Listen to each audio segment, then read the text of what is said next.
Bismillahirrahmanirrahim. Assalamualaikum warahmatullahi wabarakatuh. Alhamdulillahi ala ihsanihi wa syukru lahu ala taufiqihi wa amtinanihi. Asyhadu an la ilaha illallah wahdahu la syarika lahu ta'ziman li sya'nihi wa asyhadu anna Muhammadan abduhu wa rasuluhu da'ila ridwanihi. Allahumma salli alaihi wa ala alihi wa ashabihi wa ikhwani. Hadirin dan hadirat yang dirahmati oleh Allah Subhanahu wa taala, kita lanjutkan pembahasan kita dari kitab Sahih Al-Bukhari. Dan kita masuk pada hadis berikutnya, masih tentang bab pembatal-pembatal wudu. Hadis ke-176, Al-Imam Al-Bukhari berkata, Abu Abdullah Al-Bukhari, qala haddatsana Adam ibnu Abi Iyas. Qala haddatsana Ibnu Abi Dhi'b an Sa'id Al-Maqburi an Abi Hurairah radhiyallahu anhu qala. Dari Abu Hurairah radhiyallahu anhu, beliau berkata, qala Nabi sallallahu alaihi wasallam, Nabi sallallahu alaihi wasallam bersabda, la yazalul abdu fi salatin ma kana fil masjid yantadhiru salata ma lam yuhdits. Bahwasanya seorang hamba dihitung tetap dalam salat selama dia di masjid dalam rangka menunggu salat berikutnya, dengan syarat selama dia tidak berhadas. Saya ulangi, seorang hamba fi salat, dia berada dalam salat, argo pahala terus mengalir selama dia di masjid menunggu salat berikutnya. Malam yuhdits, selama dia tidak berhadas. Faqala rajulun a'jami, ada seorang lelaki a'jami. A'jami itu bisa jadi bukan orang Arab atau bisa jadi orang Arab namun dia tidak fasih dalam berkata-kata berbahasa Arab. Maka dia berkata, mal hadatsu ya Abu Hurairah. Apa yang dimaksud dengan hadas dalam hadis ini wahai Abu Hurairah? Qala as-saut, yakni dartah, yaitu dia buang angin. Ya, dartah maksudnya buang angin yang ada bunyinya, ya. Dalam bahasa Arab ada al-fusa wal dhurrat, ya. Kalau fusa itu buang angin tanpa ada suara, suaranya halus tidak terdengar. Adapun dhurrat yaitu suaranya terdengar. Di sini Abu Hurairah waktu ditanya selama dia tidak berhadas, apa maksudnya selama dia tidak berhadas? Padahal kita tahu namanya orang di masjid, hadasnya bisa macam-macam, bisa jadi dia buang angin, bisa jadi dia buang air kecil, ya, atau dia buang air besar, ya. Tetapi Abu Hurairah maksudnya hadas yang biasa terjadi tatkala seorang di masjid, ya, dan hadas yang terjadi tatkala seorang menunggu salat atau sedang di masjid atau sedang dalam salat Jadi hadas yang sering terjadi tatkala orang sedang dalam salat atau di masjid biasanya adalah buang angin. Adapun kalau orang buang air besar, buang air kecil, dia pasti keluar masjid. Adapun hadas buang angin bisa jadi terjadi tatkala seorang dalam masjid. Jadi bukan maksud Abu Hurairah membatasi hadas hanya dengan sekedar buang angin, tetapi maksudnya adalah hadas yang sering terjadi tatkala di dalam masjid, karena kalau buang air besar, buang air kecil orang keluar masjid. Atau hadas yang terjadi tatkala orang sedang salat. Makanya beliau menafsirkan waktu ditanya apa hadas yang dimaksud, maksudnya buang angin. Kemudian kita lanjutkan hadis berikutnya, hadis 177. Al-Imam Al-Bukhari Abu Abdullah rahimahullahu berkata, qala haddatsana Abul Walid, qala haddatsana Ibnu Uyainah an Az-Zuhri an Abbad bin Tamim an ammihi anin Nabi sallallahu alaihi wasallam qala. Dari Nabi sallallahu alaihi wasallam beliau bersabda, la yansarif hatta yasma'a sautan aw yajida riha. Jangan dia berpaling atau jangan dia batalkan salatnya sampai dia mendengar suara atau dia mencium bau. Ya, ini hadis ini keluar konteksnya tatkala ada seorang bertanya kepada Nabi sallallahu alaihi wasallam tentang ar-rajula yukhayyalu ilaihi annahu yajidu syai'a fi salatihi. Ada seorang dikhayalkan tatkala dia sedang salat, dia mendapatkan sesuatu dalam salatnya. Artinya dia seakan-akan ada angin yang berhembus. Seakan-akan dia buang angin, namun dia tidak yakin akan hal tersebut. Ya, makanya dia ragu, dikhayalkan. Artinya kayaknya terjadi tapi dia tidak bisa memastikan apakah benar-benar keluar angin atau tidak. Maka Nabi sallallahu alaihi wasallam waktu ditanya tentang hal ini, jawaban Nabi sallallahu alaihi wasallam, la yansarif, jangan dia batalkan salatnya hatta yasma'a sautan aw yajida riha, sampai dia mendengar suara atau dia mencium bau, ya. Dan ini sering disampaikan bahwa ini adalah salah satu dalil yang kuat yang menyebutkan kaidah yang sangat agung, salah satu daripada 5 al-qawaid al-fiqhiyah al-kubra, ada 5 kaidah raksasa, kaidah fikih Di antaranya al-yaqin la yazulu bisyak, bahwasanya keyakinan tidak bisa dihilangkan dengan keraguan. Tatkala seorang masuk dalam salatnya dalam kondisi yakin, dia dalam kondisi bersuci, kemudian dia salat, tiba-tiba di tengah salatnya dia ragu apakah dia kentut atau tidak. Maka Nabi mengajarkan kaidah, selama itu masih keraguan, maka jangan batalkan salatnya. Sampai timbul keyakinan berikutnya. Keyakinan hanya bisa dibatalkan dengan apa? Keyakinan. Keyakinan tidak bisa dikalahkan dengan keraguan. Engkau masuk dalam salat dalam kondisi yakin bahwasanya engkau dalam kondisi bersuci. Kemudian di tengah salat engkau ragu batal atau tidak. Nah, keraguan ini tidak bisa mengalahkan keyakinan. Maka Nabi ajarkan, lanjutkan salatmu meskipun seakan-akan ada angin yang berhembus. Selama kau belum yakin, tepis keraguan tersebut ya. Meskipun ternyata angin sudah keluar. Tetapi kau belum yakin, kau ikut aturan syariat. Aturan syariat selama kau belum yakin 100% keluar angin, maka lanjutkan salatmu. Ya, lanjutkan salatmu. Itu kaidah, ya. Selama belum yakin 100% keluar angin, maka lanjutkan salatmu. Ini untuk memotong was-was dan untuk mengajarkan kepada kita kaidah yakin tidak bisa dihilangkan dengan apa? Keraguan. Kecuali timbul keyakinan baru, maka keyakinan dibatalkan dengan keyakinan. Apa itu keyakinan? Kalau kau sudah mendengar bunyi tut, itu berarti kau yakin bahwasanya itu memang keluar ya. Enggak mungkin ada bunyi tanpa ada yang berhembus ya. Atau kau tidak dengar bunyi tapi kau mencium bau, ya, berarti kau yakin bahwasanya kau sudah batal. Para ulama mengatakan Nabi mendahulukan bunyi daripada bau karena yang pertama ditangkap oleh panca indera adalah bunyi terlebih dahulu. Bau bisa nyusul belakangan. Ya. Ini dan di sini sama menjelaskan tentang hadas dalam salat, menguatkan hadis sebelumnya waktu Abu Hurairah ditanya, "Mal hadatsu ya Abu Hurairah?" Apa yang dimaksud dengan hadas? Abu Hurairah mengatakan buang angin, bukan pembatasan, tetapi ini adalah hadas yang sering terjadi tatkala orang sedang salat atau tatkala seorang sedang di masjid. Karena kalau buang air besar, buang air kecil, orang keluar dari masjid. Ya. Kita singgung kaidah yang penting tadi, al-yakin la yazulu bisyak, keyakinan tidak bisa dihilangkan dengan keraguan. Ini sangat penting dalam penerapan kaidah mengkafirkan. Ya, Syekhul Islam Ibnu Taimiyah dalam Majmu' Fatawa mengatakan, man dakhala fil Islam bil yaqin la yazulu anhu bisyak. Kata Syekhul Islam Ibnu Taimiyah dalam Majmu' Fatawa, dan beliau mengatakan barang siapa yang masuk Islam dengan keyakinan, dari mana dia tahu dia masuk Islam? Dia mengucapkan asyhadu alla ilaha illallah wa asyhadu anna muhammadar rasulullah. Dia salat, dia berzakat, ya, dia puasa Ramadan, dia melakukan ritual-ritual khusus umat Islam.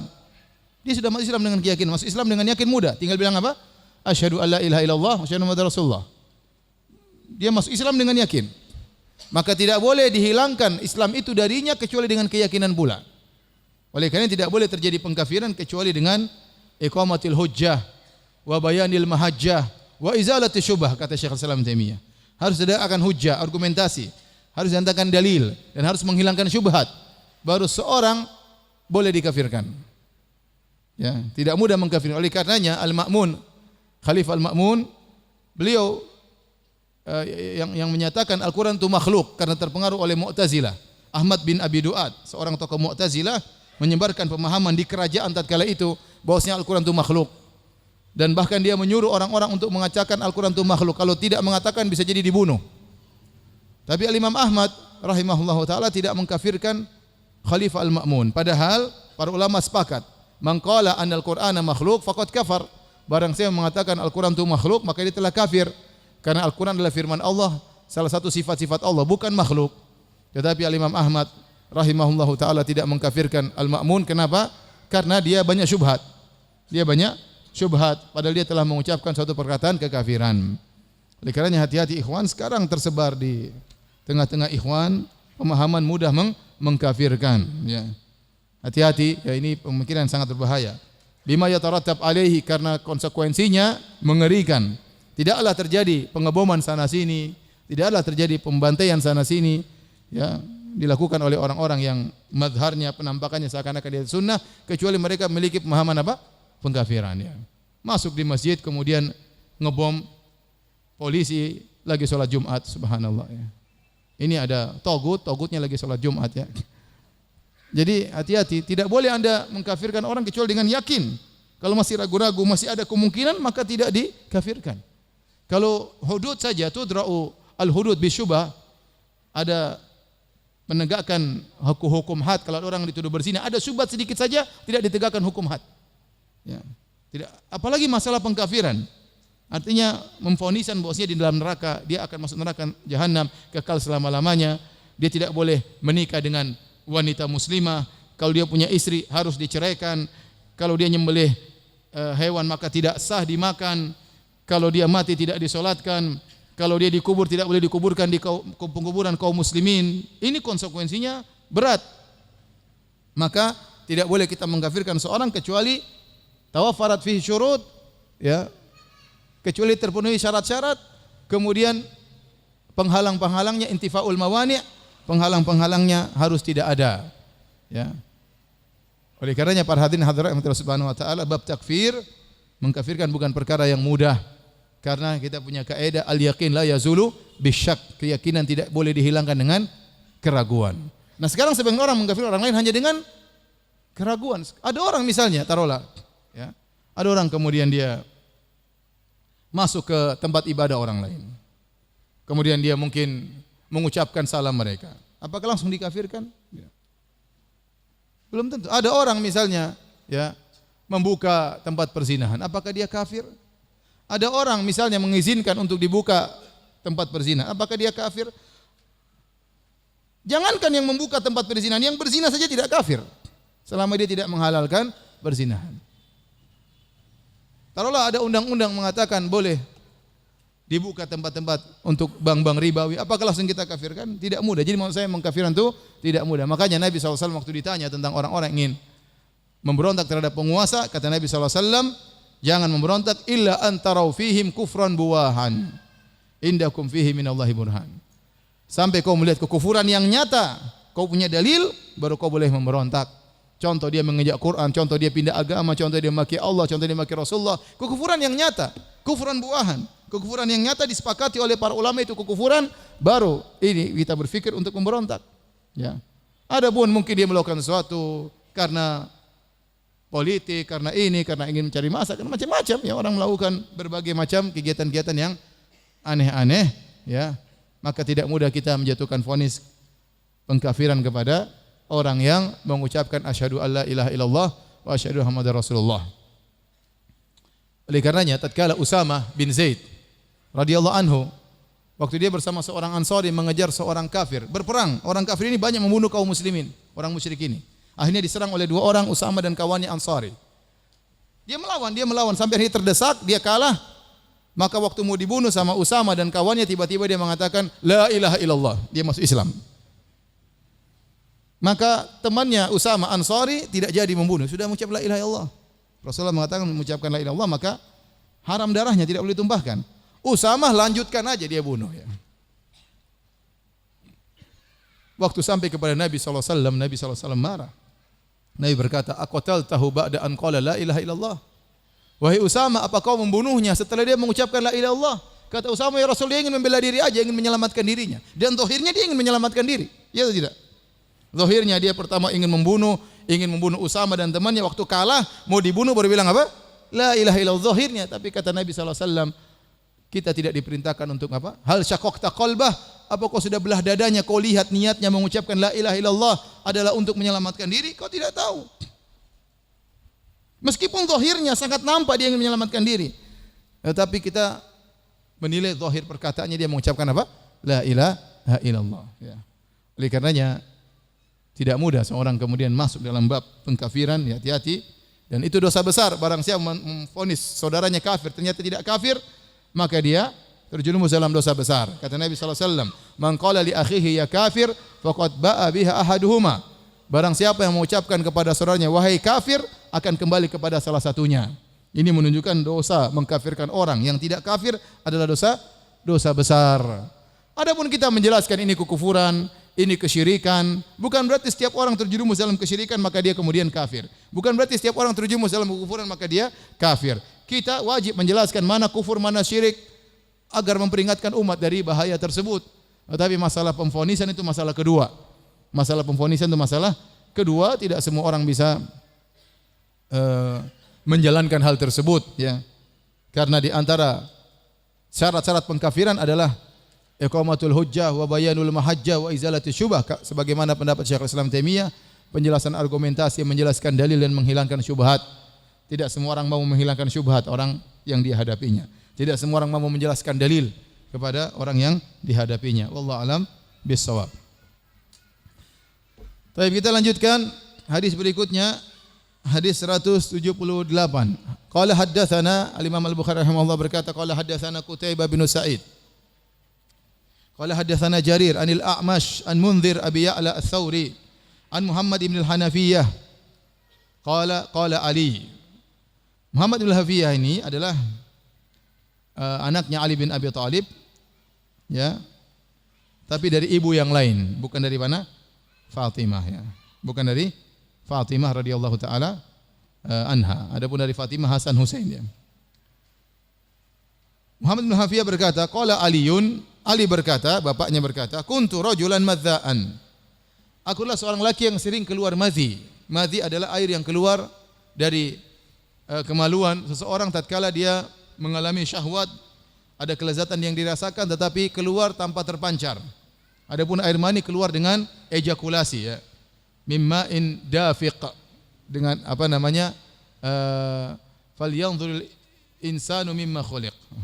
Khuliqa mimma'in dafiq. Hendaknya manusia melihat dari mana dia diciptakan agar dia tidak sombong, tidak angkuh.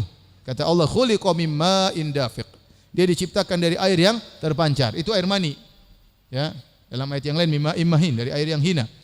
Nah, madhi adalah cairan yang keluar dari kemaluan tatkala dia sedang mengalami gejolak syahwat tetapi tidak terpancar, tidak terjadi klimaks atau ejakulasi. Dan Ali bin Abi Thalib sering mengalami demikian. Ini perkara keluarga, ya. Sebagian mengatakan karena Ali bin Abi Thalib begitu cinta kepada siapa? Fatimah radhiyallahu taala anha, sehingga dia sering, ya, mencintai Fatimah sehingga sering keluar air madhi dari kemaluannya. Kata Ali bin Abi Thalib, fastahyaitu an as'ala Rasulullah sallallahu alaihi wasallam. Namun saya malu bertanya kepada Rasulullah sallallahu alaihi wasallam. Dalam riwayat lima kanati ibnatihi minni, karena itu mertua saya Rasulullah sallallahu alaihi wasallam. Dan dia keluar madhi karena putrinya, enggak enak kan? Nanya, "Ya Rasulullah, saya banyak keluar madhi, ya. Gara-gara putrimu." Kan enggak enak, bahasanya itu kurang apa? Kurang enak. Maka Ali mengatakan, fastahyaitu, aku malu bertanya kepada Rasulullah sallallahu alaihi wasallam. Fa amartul Miqdad bin al-Aswad, maka aku pun minta tolong Al-Miqdad bin al-Aswad, fasa'alahu, untuk bertanya kepada Nabi sallallahu alaihi wasallam. Kata Nabi sallallahu alaihi wasallam, fihil wudu, hendaknya dia wudu, hendaknya dia berwudu. Ini dalil bahwasanya keluarnya madhi dari kemaluan seseorang membatalkan apa? Wudu. Tidak mengharuskan mandi junub, tetapi hanya mengharuskan apa? Wudu bagi ingin yang beribadah, salat. Ya. Itu namanya al-madhi. Adapun madhi ini najis atau tidak, maka ada khilaf di kalangan para ulama. Mayoritas ulama mengatakan madhi adalah najis. Sebagian ulama dalam sebagian riwayat dari Imam Ahmad kalau tidak salah mengatakan madhi tidak najis, dikiaskan kepada air mani. Air mani yang benar tidak najis, maka dikiaskan kepadanya madhi, karena air mani itu adalah gabungan antara sperma dengan semen, ya, adalah muqaddimah daripada, dan madhi adalah muqaddimah daripada air mani. Sehingga sebagian mengatakan bahwasanya sebagaimana air mani tidak najis, madhi pun tidak najis, ya. Karena air mani pasti ada madhinya. Ya, demikian pendapat sebagian ulama, ya. Namun wallahu a'lam bishawab, pendapat yang lebih hati-hati, ya, bahwasanya madhi adalah najis, ya. Dalam riwayat, ya, kata Nabi sallallahu alaihi wasallam, iksil dzakarak wandah farjak. Kata Nabi sallallahu alaihi wasallam, cucilah kemaluanmu dan percikanlah air, ya. Sehingga jumhur ulama mengatakan air madhi hukumnya najis, ya, meskipun ada khilaf dalam masalah ini. Baik. Jadi air yang keluar dari kemaluan laki-laki terutama ada tiga. Yang pertama al-mani, air yang keluar dengan terpancar, dan itu air mani tidak najis, ya, tidak najis, dan harus mandi junub, ya. Yang kedua adalah air baul, air kencing, maka itu najis. Ya. Kemudian yang ketiga namanya al-madhi. Al-madhi ini air yang keluar tatkala seorang dalam kondisi syahwat, ya, keluar air yang agak kental, ya, keluar, maka ini dia najis menurut pendapat jumhur ulama. Ya, dia najis dan dia membatalkan wudu tapi tidak wajib mandi junub. Kemudian yang keempat, air yang keempat namanya al-wadi. Ada 4 air, ya. Yang keempat al-wadi. Al-wadi adalah cairan yang keluar menjelang kencing atau sesudah kencing dan itu hukumnya sama dengan air kencing. Maka najis, tidak ada khilaf, ya.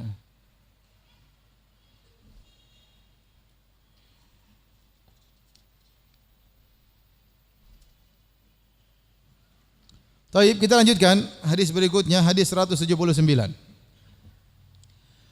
Qala Abu Abdullah Al-Bukhari rahimahullahu taala, haddatsana Sa'ad bin Hafs, haddatsana Syaiban an Yahya an Abi Salamah an Atha ibn Yasar, anna Atha ibn Yasar akhbarahu, bahwasanya Atha bin Yasar mengabarkan kepadanya, anna Zaid bin Khalid akhbarahu annahu sa'ala Utsman bin Affan, bahwasanya Zaid bin Khalid bertanya kepada Utsman bin Affan radhiyallahu taala anhu.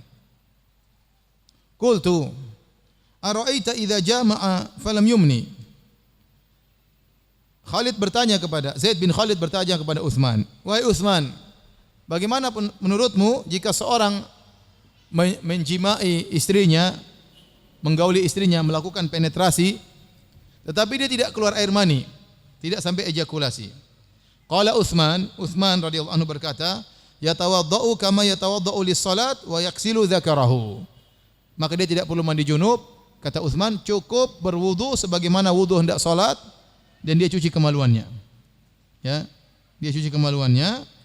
Ya, dan ini dalil bahwasanya menguatkan madhi itu najis, sehingga perlu apa? Dicuci. Dan dalam syariat asalnya pencucian kepada suatu, menurut istilah syariat, kebanyakan yang disuruh dicuci adalah sesuatu yang najis. Ya, kebanyakan sesuatu yang disuruh dicuci kebanyakannya najis, dan ini kebiasaan dalam syariat demikian. Jadi cukup mencuci kemaluannya dan berwudu. Qala Utsman, kemudian Utsman radhiyallahu anhu berdalil dengan fatwanya tersebut. Sami'tuhu min Rasulillah sallallahu alaihi wasallam. Saya berkata demikian karena saya mendengar jawaban ini dari siapa? Dari Nabi sallallahu alaihi wasallam. Kemudian kata Zaid bin Khalid, "Fasa'altu an dzalik Aliyan wa Zubair wa Talhah wa Ubay bin Ka'ab radhiyallahu anhum." Aku bertanya kepada 4 sahabat yang lain. Ali bin Abi Thalib, Zubair bin Awam, Talha dan Ubay bin Ka'ab, semoga Allah meridhai mereka seluruhnya. Fa'amaruhu bidzalik, dan semuanya sama jawabannya, yaitu mencuci kemaluan dan apa? Berwudu. Cuci kemaluan dan berwudu. Ini hukum ini sudah mansukh. Ini di awal Islam. Setelah itu mansukh, sehingga seorang yang menjimai istrinya sudah melakukan penetrasi, idzal taqal khitanani, sudah bertemu tempat 2 sunat. Tempat sunat laki-laki adalah di bagian bawah kepala zakar, ya. Adapun tempat sunat wanita adalah di bagian klitorisnya. Jika sudah bertemu, artinya sudah masuk kemaluannya, maka wajib untuk mandi junub meskipun tidak terjadi ejakulasi.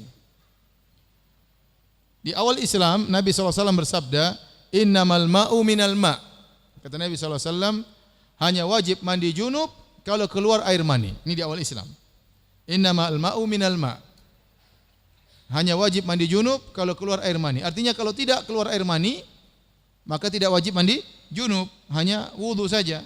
Tetapi setelah itu dirubah hukumnya, mansukh, berubah hukumnya. Kata Nabi SAW, "Idza jalasa baina syu'abihal arba' thumma jahadaha faqad wajabal ghuslu wa illam yunzil." Kata Nabi SAW, jika seorang laki telah duduk di antara 4 cabang wanita, itu di antara kedua pahanya dan kedua tangannya, thumma jahadaha, kemudian dia melakukan penetrasi, faqad wajabal ghuslu, maka wajib mandi junub, wa illam yunzil, meskipun belum terjadi ejakulasi. Dalam hadis yang lain, idzal taqal khitanani faqad wajibal ghuslu. Jika telah bertemu dua tempat sunat, maka telah wajib mandi junub. Wa illam yunzil, meskipun belum keluar air mani. Mohon maaf kepada yang jomblo ya. Ini harus kita sampaikan, ini ilmu ya. Doain mereka, kasihan. Mereka dalam penderitaan ya. Jadi yang namanya jima adalah iltiqa al-khitanain, bertemuan dua tempat sunat. Oleh karenanya para ulama mengatakan jika kemaluan lelaki, zakar lelaki masuk dalam kemaluan wanita tetapi belum masuk hasyafah, belum masuk kepala zakar secara keseluruhan, karena kulit yang disunat adalah kulit bagian pas persis di bawah kepala zakar ya. Maka jika belum masuk kepala zakar seluruhnya, maka belum terjadi jima. Belum terjadi apa? Jima. Seandainya seorang laki kemudian dia syahwatnya bergejolak, kemudian dia menggauli istrinya dan belum sempat kepala zakarnya masuk secara keseluruhan, maka kemudian terjadi ejakulasi ya, maka dia wajib mandi junub karena ejakulasi ya. Tetapi kalau ternyata tidak terjadi ejakulasi ya, kepala zakarnya belum masuk seluruhnya, bukan zakar seluruhnya ya, kepala zakarnya yang bagian terbuka ya, kulit yang dipotong ya, maka kalau itu belum masuk seluruhnya tidak wajib mandi junub. Tapi kalau sudah masuk seluruhnya atau bahkan lebih dari itu ya, meskipun belum keluar air mani tetap wajib mandi junub meskipun belum keluar mani. Harap dipahami ya. Dua-duanya wajib mandi junub, laki-laki dan juga apa? Perempuannya. Hadis berikutnya, hadis 180. Al-Imam Al-Bukhari berkata, qala haddatsana Ishaq, qala akhbarana An-Nadhr, qala akhbarana Syu'bah anil Hakam an Dzakwan Abi Salih an Abi Sa'id Al-Khudri radhiyallahu anhu anna Rasulullah sallallahu alaihi wasallam arsala ila rajulin minal ansar, bahwasanya Rasulullah SAW mengutus orang untuk memanggil seorang lelaki dari kaum Ansar. Diketuk pintunya mungkin, "Wahai fulan, assalamualaikum," kau dicari Nabi sallallahu alaihi wasallam. Faja'a wa ra'suhu yaqtur, maka dia datang menemui Nabi dalam kondisi rambutnya masih basah, masih tetes apa? Air. Berarti dia baru mandi junub. Faqala Nabi sallallahu alaihi wasallam, maka Nabi berkata kepada lelaki ini yang keluar bertemu dengan Nabi, yang dipanggil oleh Nabi, rambutnya masih basah, kata Nabi, la'allana a'jalnak.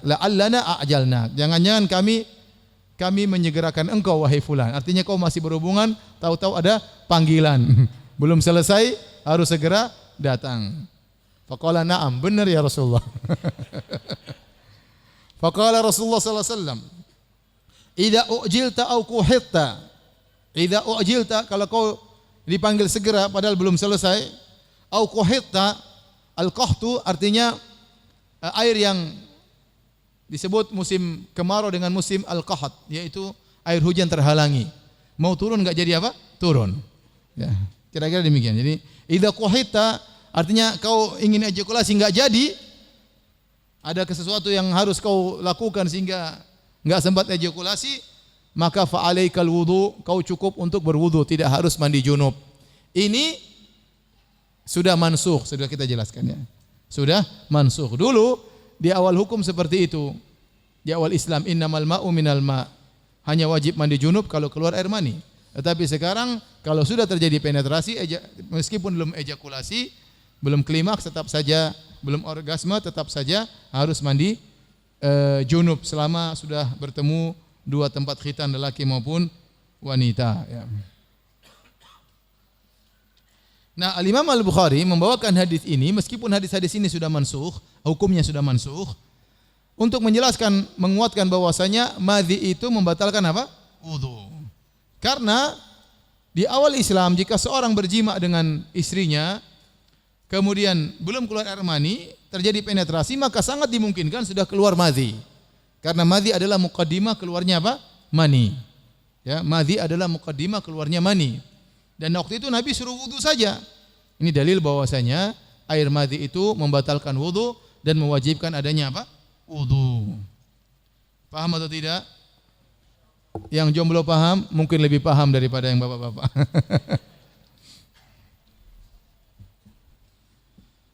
Baik, kita lanjutkan.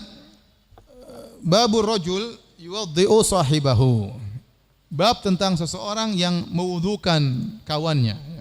Dia yang usapkan tangannya, dia yang usapkan wajahnya, ya. Dia yang mewudukan.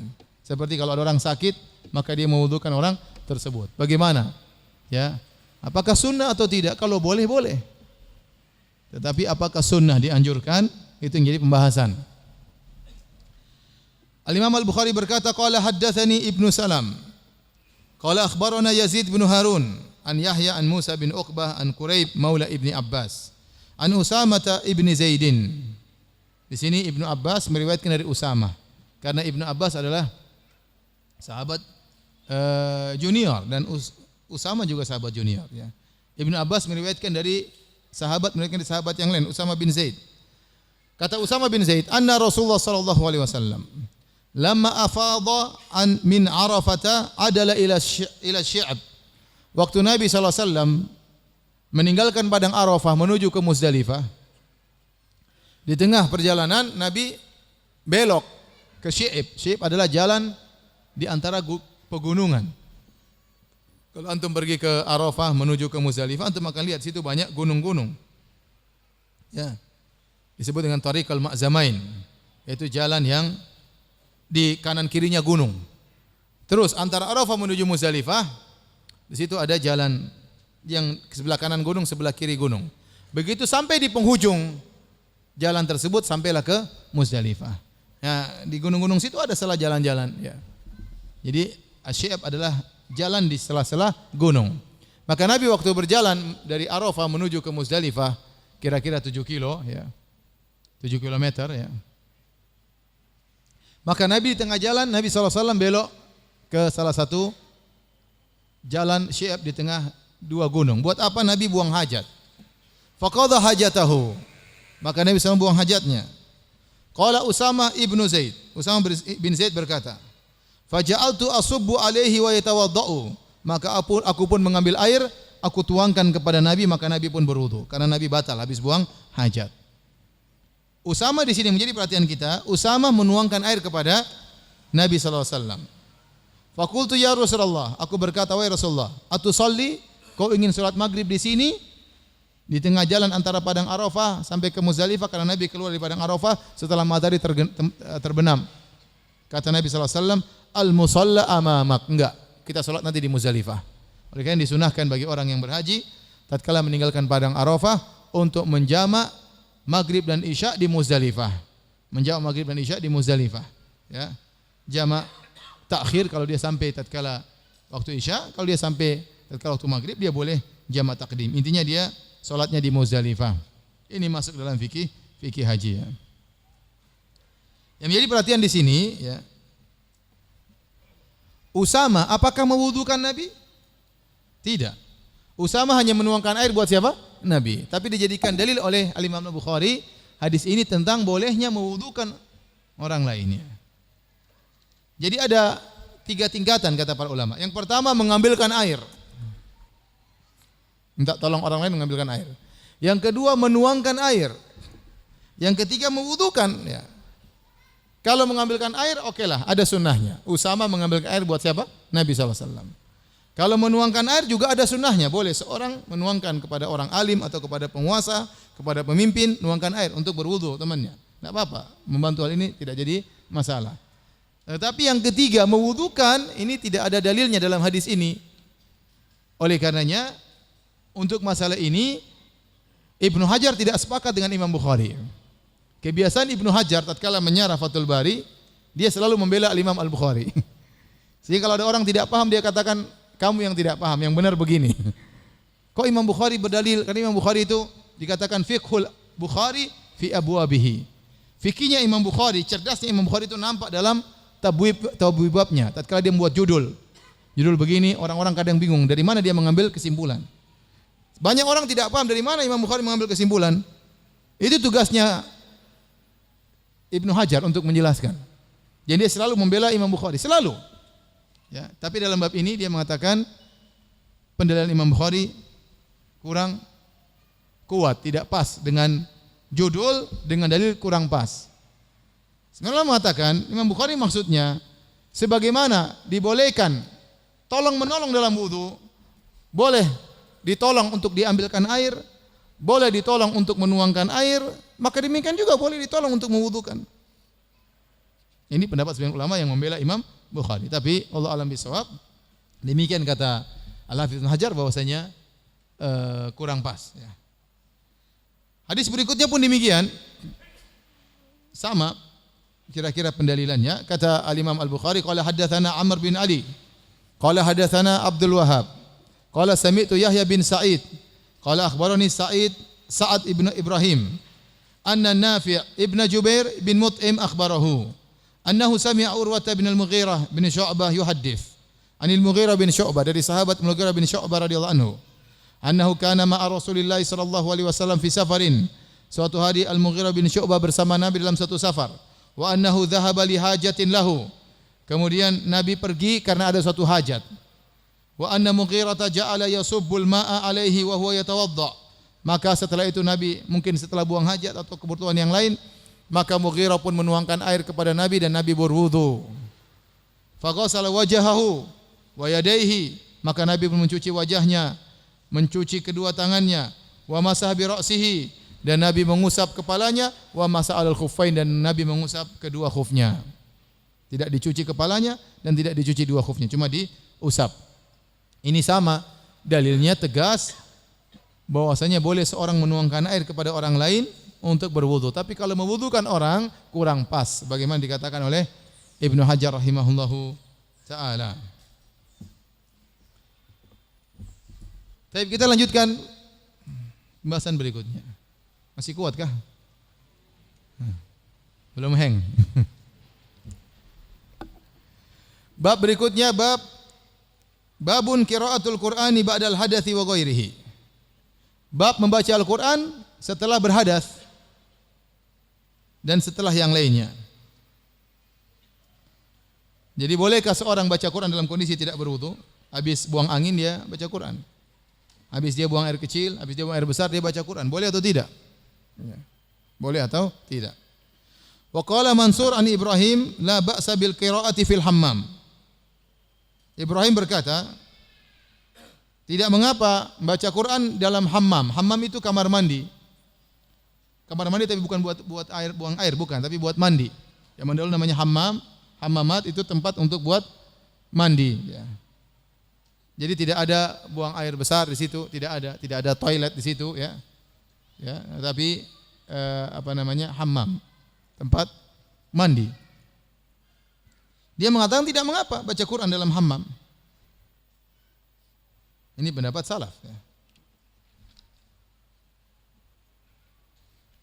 Ibrahim An-Nakhai adalah seorang tabi'in. Dia yang berkata, Ibrahim An-Nakhai seorang tabi'in. Dia mengatakan la ba'sa bil qira'ah fil hammam, tidak mengapa baca Quran tatkala dalam kamar mandi. Kemudian dia berkata, wa yaktubur risalata ala ghairi wudhu'in, dan tidak mengapa dia tulis surat meskipun tidak berwudu. Dalam surat ada bismillahirrahmanirrahim. Ya, dan ini mimbabi aula, lebih utama kalau baca saja tidak mengapa, apalagi hanya sekedar apa? Nulis. Karena ada orang, saya belum wudu, saya masa tulis apa? Bismillahirrahmanirrahim. Wa qala Hammadun an Ibrahim. Dari Hammad, dari Ibrahim An-Nakhai, dia berkata, in kana alaihim izarun fasallim. Kalau dalam hammam, dalam kamar mandi, dia pakai izar, tidak telanjang bulat, ya, tapi dia pakai apa? Sarung, maka dia boleh mengucapkan assalamualaikum warahmatullah kepada orang di luar, misal di luar toilet, di luar hammam. Assalamualaikum, ya. Wa illa fala tusallim. Kalau tidak pakai sarung dalam kondisi telanjang, maka jangan dia mengucapkan apa? Salam. Ya. Karena di situ ada yang mengatakan karena assalam, ada juga assalamualaikum, ya. Assalam adalah nama Allah. Ada yang mengatakan doa. Di situ ada juga warahmatullah, sebut nama Allah, tidak pantas dalam kondisi tidak berpakaian sama sekali. Hadirin, kesimpulan dari ini semua, ya, bahwasanya tidak disyaratkan baca Quran harus menutup aurat. Beda kalau sholat harus menutup apa? Aurat. Tidak disyaratkan. Baca Quran tidak disyaratkan menutup aurat. Tetapi di antara adab, seorang jangan baca Quran dalam kondisi terbuka auratnya. Ya. Tapi seandainya ada yang melakukannya, tidak ada dalil yang melarang, benar. Kalau tanya mana dalilnya orang tidak berpakaian tidak boleh baca Quran? Tidak ada dalilnya. Kenapa para ulama bahas masalah ini? Karena begitu semangatnya mereka untuk baca Quran. Kalau kita nggak perlu bahas, siapa yang baca Quran juga dalam kamar mandi. Para ulama kenapa dibahas? Karena mereka semangat baca Quran. Sampai mereka berpikir dalam hammam itu karena mereka mandi butuh waktu 10 menit, 15 menit. Apakah boleh baca Quran? Saking semangatnya untuk baca Quran. Ya. Saking semangatnya untuk baca Quran. Ya. Dia sudah pernah sampaikan, saya tidak melihat orang yang begitu semangat baca Al-Quran meskipun dalam safar, dalam perjalanan seperti Syekh Abdul Razak hafizahullah ta'ala. Luar biasa ya. Ya. Bahkan kalau dia sekali safar ke Indonesia bisa jadi dia khatam Quran dalam waktu. Padahal itu di tengah-tengah bukan datang untuk baca Quran doang ya. Dari satu tempat ke tempat yang lain, ngisi pengajian, tidak berhenti-berhenti, kemudian kemana makan, tapi ada sela-sela dia bisa baca Al-Quran. Ya. Di mobil dia baca Quran, kita kadang naik mobil, kita di depan. Depan tempat ngobrol, belakang dia baca Quran. Saya bagian ngobrolnya. Dia belakang baca Al-Quran. Naik pesawat, baca Al-Quran. Ya. Masuk MRI, waktu itu kita masuk MRI, terus ada suara, tadi dia tolong matikan. Ternyata beliau membaca apa? Al-Quran. Karena butuh waktu. Ya. Lagi di akupuntur 40 menit baca Quran ya. Saya dipanggil Firanda, tolong simak. Baca Quran. Ya. Masya Allah ya, maksud saya semangat sekali baca Al-Quran. Kalau kita di masjid ya kita semangat baca Quran, tapi di perjalanan, pesawat, di mobil, sambil jalan baca Quran, ini jarang kita lakukan. Maka saya terbetik dalam benak saya, kenapa para salaf dulu membahas apakah dalam kamar mandi perlu baca Quran? Bukan karena mereka meremehkan Al-Quran, tidak, justru karena mereka mengagungkan Al-Quran, mereka tidak ingin ada waktu-waktu yang pergi tanpa ada manfaatnya. Sehingga mereka sampai dibahas, sampai khilaf di kalangan mereka. Boleh enggak baca Quran dalam hammam? Dalam kamar mandi? Ya. Ada yang mengatakan makruh, ada yang mengatakan boleh, ada yang mengatakan kalau sudah pakai sarung enggak ada masalah, ada yang mengatakan meskipun tidak pakai sarung enggak ada masalah. Jangan sampai orang terlepas dari zikir kepada Allah Subhanahu wa taala. Namun intinya maksud saya pembahasan ini maksudnya tidak ada dalil bahwasanya di antara syarat baca Al-Quran harus tertutup aurat. Yang harus tutup aurat misalnya salat, misalnya tawaf, itu harus tutup aurat. Tetapi tentunya semua sepakat di antara adab membaca Al-Quran adalah dengan berpakaian yang apa? Yang rapi. Kalau Imam Malik rahimahullahu taala tatkala mengajarkan hadis-hadis Nabi, maka dia bersiap memakai pakaian yang rapi karena haibahnya ilmu, karena ilmu itu perlu diagungkan, ya. Itu padahal majelis hadis. Apalagi majelis apa? Al-Qur'an. Namun, ya, terkadang seorang mungkin ada sesuatu sehingga dia ingin baca Quran, maka hukumnya tidak ada larangan orang baca Quran meskipun dalam kondisi tidak tertutup auratnya. Tetapi tentunya yang terbaik adalah tertutup aurat sebagai bentuk ya penghormatan terhadap firman Allah Subhanahu wa taala. Baik. Sudah muazan ya? Ya, baik. Habis Isya yang punya pertanyaan tolong disampaikan. Demikian wabillahi taufik. Assalamualaikum warahmatullahi wabarakatuh. Bismillah, alhamdulillah, salatu wassalamu ala Rasulillah wa ala alihi wasallam. Pertanyaan Ustaz, kalau istri selesai haid tapi belum sempat mandi besar, berhubungan dengan suami, istri harus mandi hadas dan junub atau hanya mandi junub saja sudah sah untuk ibadah?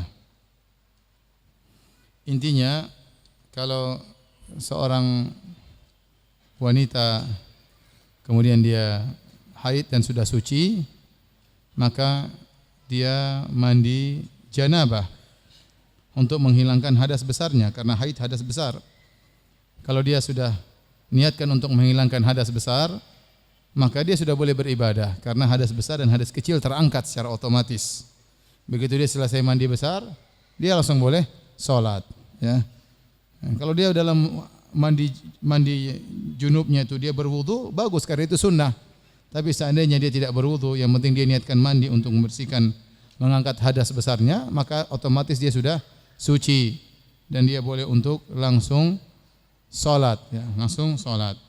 Hal ini berbeda dengan mandi sunnah. Mandi sunnah seperti mandi Jumat misalnya, ya, maka itu seorang karena dia tidak mengangkat hadas, dia hanya sekedar mandi sunnah, maka kalau dia ingin salat dia harus berwudu, Ya. Adapun mandi besar karena junub misalnya atau karena haid, karena nifas, ya maka kalau seorang sudah berniat untuk mandi besar maka otomatis hadas besarnya hilang, otomatis juga hadas kecilnya hilang, maka dia bisa langsung salat.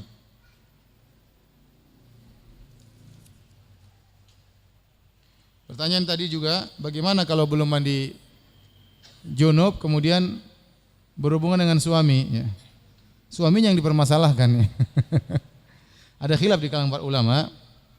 Kata Allah Subhanahu wa taala, "Wala taqrabuhunna hatta yatuhurn, fa idza tatahharna fa'tuhunna min haitsu amarakumullah.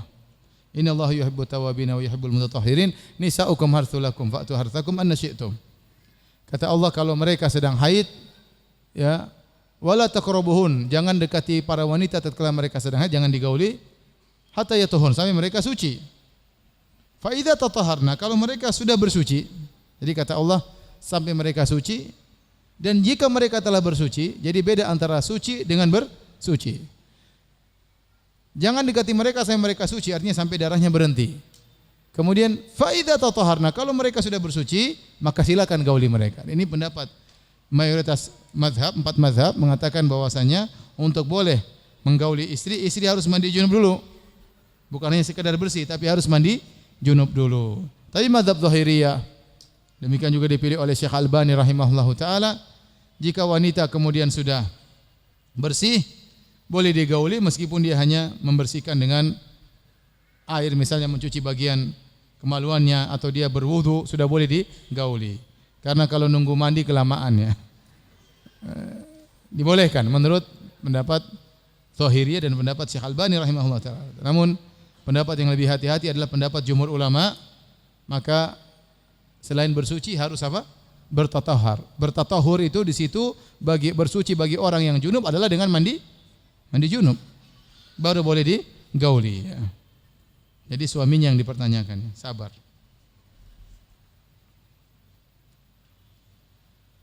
Apabila setelah wudu lalu perut sakit seperti ingin buang angin, bolehkah kita mempertahankan wudu kita dengan menahan buang angin? Kasihan nanti mendatangkan kemudaratan, ya. Biarkanlah dia berhembus. Dia terdesak, dihimpit, akhirnya terkumpul, akhirnya kalau ditahan bisa meledak, ya. Oleh karenanya kalau angin, tapi kalau ditanya apakah boleh ditahan, jawabannya boleh, ya. Ditahan. Kalau orang sholat dalam kondisi menahan angin, maka ini makruh. Ada khilaf, ada yang mengatakan dosa karena haram, ada yang mengatakan makruh, ya. Saya katakan kalau anginnya ringan, tidak mengganggu kekhusyuan sholat kita, maka ditahan insya Allah nggak ada masalah, ya. Sekedar ada kayak gerakan ingin kentut tapi tidak mengganggu. Tetapi kalau benar-benar mengganggu, naik turun, ya, sudahlah dihembuskan aja, ya. Setelah itu kita berwudu, kita lanjutkan sholat, dan pahala sholat berjamaah tidak hilang. Wong kita sudah sholat berjamaah meskipun harus membatalkan sholat. Ana mau tanya, jika kita mau tidur kan disunahkan wudu terlebih dahulu. Terus bagaimana jika kita sudah wudu tapi kita makan? Apakah harus wudu lagi? Jawabannya tidak. Makan tidak membatalkan apa? Wudu. Meskipun 2 piring tidak membatalkan wudu. Ya, tidak membatalkan wudu. Oleh karena ditanya Rasulullah, apakah kita berwudu karena makan hewan kambing? Kata Nabi, kalau mau berwudu, kalau mau enggak. Apa kita berwudu karena makan onta? Kata Nabi, iya. Ya. Jadi yang membatalkan wudu itu kalau makan apa? Onta, daging onta. Sebagaimana kita sebutkan khilafnya pada pertemuan lalu.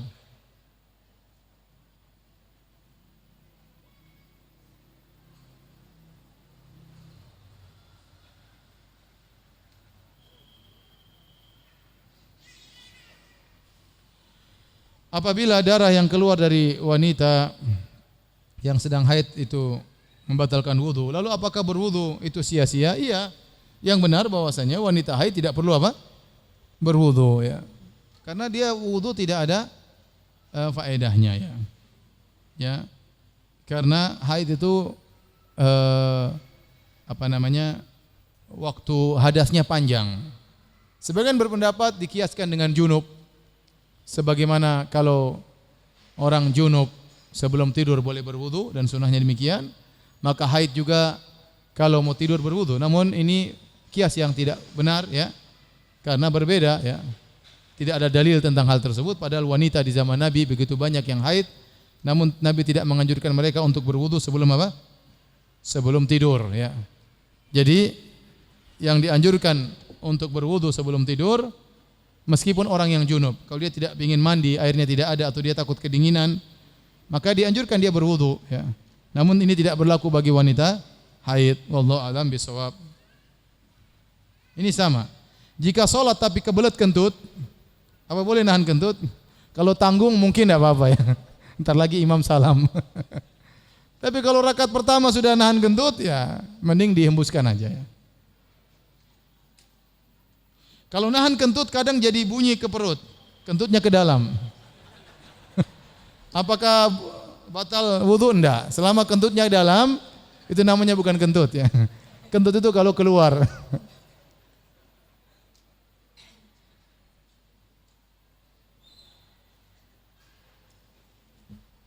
Ini sering ditanya lagi tentang masalah mandi haid. Apakah orang kalau sudah haid kemudian wajib untuk wudu lagi ya?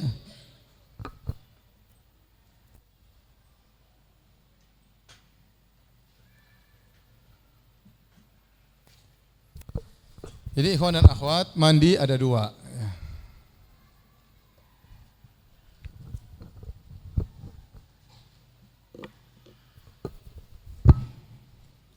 Mandi ada dua ya. Mandi karena hadas besar. Contohnya mandi junub karena haid dan nifas. Kalau ini mandi sunnah. Contoh mandi Jumat, dia enggak ada janabah tapi dia ingin sholat Jumat, maka dianjurkan untuk apa?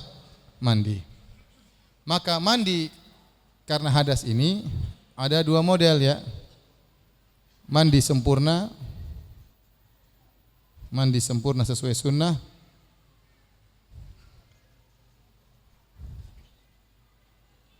Yang isinya wudu dulu baru mandi. Kemudian mandi minimal sah. Sah itu maka cukup seluruh tubuh basah.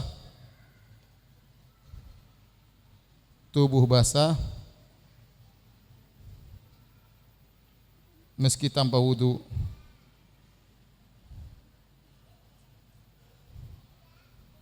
Maka untuk mandi sunnah, contoh mandi Jumat ya, ini tidak mengangkat hadas. Ini tidak mengangkat hadas.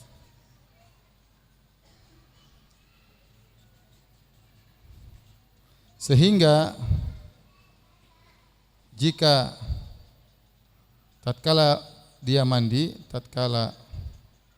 mandi belum wudu,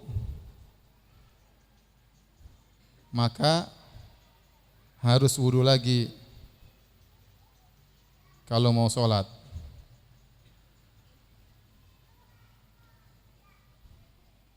Dia hanya mandi, kalau dia mau sholat ya harus wudu, karena waktu dia mandi dia tidak apa? Wudu. Tapi kalau dia mandi sunnah kemudian dia berwudu sebagaimana mandi janabah, ya sudah. Paham? Berarti dia sudah apa? Sudah wudu. Paham?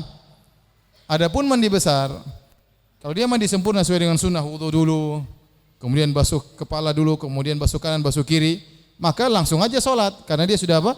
Wudu juga. Ini langsung sholat. Nah kalau yang mandi ini, mandi minimalis, yang penting sah. Bismillah jebur, keluar sah. Ya. Itu namanya mandi minimalis. Tidak perlu wudu-wudu, enggak apa-apa. Karena wudu itu hanyalah sunnah dalam mandi besar. Nah kalau dia mandi besar tanpa wudu, tetap saja boleh juga langsung apa? Langsung sholat.